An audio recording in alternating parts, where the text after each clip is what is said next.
Hey everybody, Even Steven here. Today I'm going to show you my board game club in Erie, PA for my students. I'm going to show you my collection for them and some tips for teaching games to students.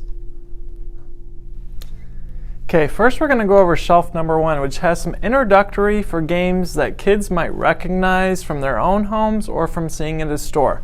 So we have some different games here like chess and checkers, also Blokus or Bloku, however you pronounce it. We have Dr. Eureka, Clue, Connect 4, Boggle.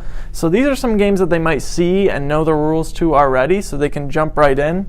Otherwise, we have some more introductory games that we can learn as a group, such as Rolling America or Quicks or Over and Under, which are good because there's no player count. We could play as a class, so I can teach them the rules and then we can go over them already.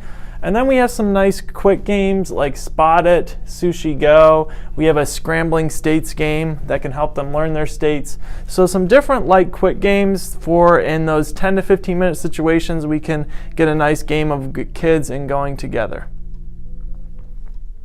And now we're going to move on to my second shelf, which has some more advanced games and some more games to do with social studies, as I am a social studies teacher. So I have 10 Days in the USA that can help kids learn order and also the states as well as they're progressing. We have some historical topics like the American Revolution. We have Memoir 44 with World War II. We have Freedom, the Underground Railroad, and we also have The Making of the President. So these types of games will allow kids to immerse themselves in that time period, and they can see some historical events, but also learning the rules and gameplay. And then we have some physics and logic games for kids like Circuit Maze, Rush Hour, Gravity Maze, and Laser Maze, where they have to think logically and use physics to help them finish the challenge. So these are some good games to apply those skills maybe that they learned from earlier, quicker games to produce for those longer play sessions.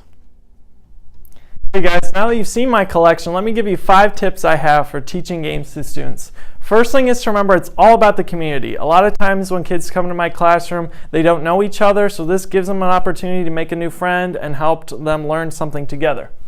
Number 2, make sure you work from simple to complex games. Something that might be extremely easy for you might be on the middle scale for your students. So make sure you start off very simple and work your way towards their more complex games so you don't lose them along the way. Thirdly, make sure you encourage teaching. Once a student knows a game or maybe already knows a game in your collection, encourage them to teach others. A lot of times us teachers say there's no better way to show you know something than teaching someone else. Fourthly, repetition. A lot of times students want to move on from something from one game to the next. Encourage them to play it again. Learn the strategy. What can you have done differently next time? And the last one, engaging with the theme. With my historical games, I like to give them that background knowledge, get into the theme of the game. It will help them learn it easier, and they will also hopefully have more enjoyment out of it. Also guys, let me know in the comments, are there any games I should add to my school library? Also, do you have any other tips for teaching students games? Let me know, and we'll see you next time.